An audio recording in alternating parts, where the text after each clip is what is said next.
શિયાળો આવી ગયો છે ને બજારમાં ગાજર પણ આવી ગયા છે, તો આજે આપણે બનાવીશું બાળકો માટે એકદમ હેલ્ધી ગાજરનો હલવો અને એ પણ ટેસ્ટી. જો તમે કોઈ દિવસ ગાજરનો હલવો ના બનાવ્યો હોય તો પણ તમે આ સિસ્ટમથી બનાવશો તો તમારે ગાજરનો હલવો એકદમ મસ્ત બનશે. તો આજે આપણે જોઈશું પરફેક્ટ માપ સાથે ગાજરનો હલવો. તો મારી ચેનલ ઉપર તમારું સ્વાગત છે અને જો નવા હોય તો ચેનલને લાઇક શેર સબસ્ક્રાઈબ કરવાનું ભૂલતા નહીં. તો સ્ટાર્ટ કરીએ આપણે હલવો બનાવવાનું. તો આ રીતે આપણે માપ લઈ લઈશું. તો ડ્રાયફ્રૂટ મેં અહીંયા અડધી વાટકી આપણે ઘી લઈ લઈશું. 50 દૂધ 100 ગ્રામ એટલે 500 ml દૂધ હોય તો 50 ગ્રામ ખાંડ એટલે આપણે 100 ગ્રામ ખાંડ લઈ લઈશું. અહીંયા મેં 1 લીટર દૂધ લીધેલું છે અને સામે આપણે 1 કિલો ગાજર છે. તો તમે આ રીતે માપ લેશો. અહીંયા ઘી આપણે થોડું જ જોઈશે. તો ગાજરને આપણે ઉપરથી થોડા છોલી લઈશું, કારણ કે જો થોડી માટી હોય તો એ માટી નીકળી જાય. તો આ રીતે આપણે એને ઉપરથી થોડા છોલી લઈએ. પછી તમે વિડીયોમાં જુઓ, છીણી લઈ અને આપણે એને છીણી લઈશું અને આપણો જે અંદર પીળા કલરનો ભાગ હોય છે તેને આપણે નીકાળી લઈશું.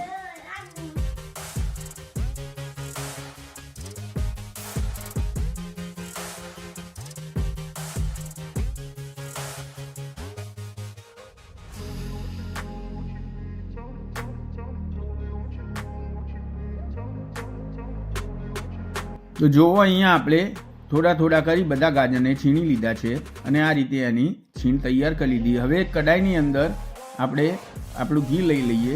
ઘી તમે અડધી વાટકી નહીં હોય, ઓછું હશે તો પણ ચાલશે. આપણે ફક્ત ગાજર જે છે એને આપણે એમાં શેકવાના છે.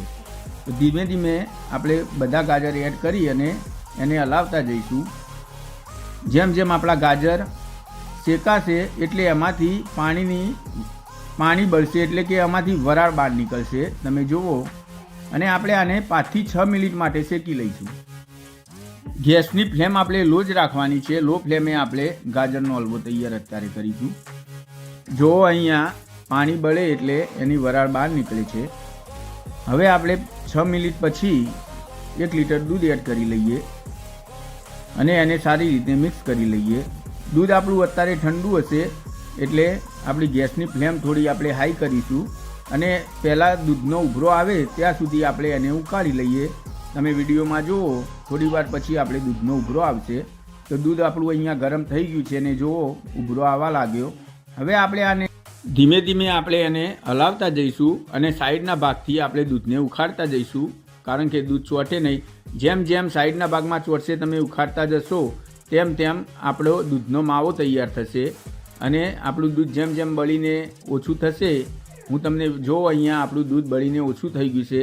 આ સમગ્ર પ્રોસેસ કેટલો ટાઈમ લાગે છે એ હું તમને વિડીયોના અંતમાં બતાવીશ. તો તમે પૂરો વિડીયો જોવાનું ભૂલતા નહીં. અને આ રીતે તમે હલવો બનાવશો તો હું ચોક્કસ તમને ગેરંટી આપું છું, તમારો હલવો એકદમ મસ્ત બનશે અને બાળકોને બહુ જ ભાવશે. તો અહીંયા જો આપણું લગભગ 70% દૂધ બળી ગયું છે. હવે ધીમે ધીમે આ રીતે આપણે એને હલાવતા જઈશું. જો આપણો માવો પણ તૈયાર થાય છે. તમે વિડીયોમાં જુઓ, માવાની કણીઓ અહીંયા તૈયાર થઈ ગઈ છે. આપણે આને હલાવતા જ જઈશું. આ વખતે થોડી ફ્લેમ આપણે હાઈ રાખીશું અને ફાઇનલી આપણું દૂધ બધું જ બળી ગયું છે. તમે જુઓ, એકદમ દૂધ બળીને આપણો હલવો તૈયાર થઈ ગયો છે. તો હવે આપણે આમાં ખાંડ ઉમેરીશું. સમગ્ર પાણી બળી જાય, આપણું દૂધ બળી જાય એ વખતે આપણે એમાં ખાંડ ઉમેરવાની. તો આપણા 100 ગ્રામ ખાંડ ઉમેરી લઈશું. તમારે ગળ્યું જો વધારે જોઈતું હોય તો તમે થોડી ખાંડ વધારે ઉમેરી શકો છો. સારી રીતે આને મિક્સ કરી લઈએ. દૂધ બળતા મારે અહીંયા 45 થી 50 મિનિટ થઈ છે અને આપણે ખાંડ નાખીશું એટલે પાછું થોડું ખાંડ આગળશે એટલે થોડું પાણી આવશે. તો આપણે બધું જ પાણી બાળી લેવાનું. તમે જુઓ, હવે થોડું પાછું પાણી છૂટ્યું. હવે આપણે એને હલાવતા જઈશું એટલે ધીમે ધીમે આપણે ખાંડ જે છે એનું બધું પાણી બળી જશે અને આપણો ટેસ્ટી હલવો તૈયાર થશે. એલાયચી પાવડર આપણે એડ કરી લઈએ અને ડ્રાયફ્રૂટ થોડા એડ કરી લઈશું. તમારે જો ઇલાયચી ફ્લેવર ના ગમતી હોય તો તમે સ્કીપ પણ કરી શકો છો. અને સારી રીતે આને આપણે મિક્સ કરી લઈએ અને ફાઇનલી આપણો અહીંયા હલવો તૈયાર થઈ ગયો છે. થોડું પાણી છે, આપણે 1-2 મિનિટ આને શેકીશું એટલે બળી જશે. તો આપણો અહીંયા પરફેક્ટ હલવો એકદમ બાળકો માટે હેલ્ધી તૈયાર છે. આનો ટેસ્ટ પણ બહુ મજા આવે છે. તો તમે આનો ચોક્કસ ઘરેથી એકવાર ટ્રાય કરજો. જો તમે નવા હોય તો પણ આ રીતે તમે માપ લઈને બનાવશો તો પરફેક્ટ હલવો બનશે. તો સ્ટાર્ટ કરીએ આપણે આપણા આ એકદમ હેલ્ધી હલવાને સર્વ કરવાનું.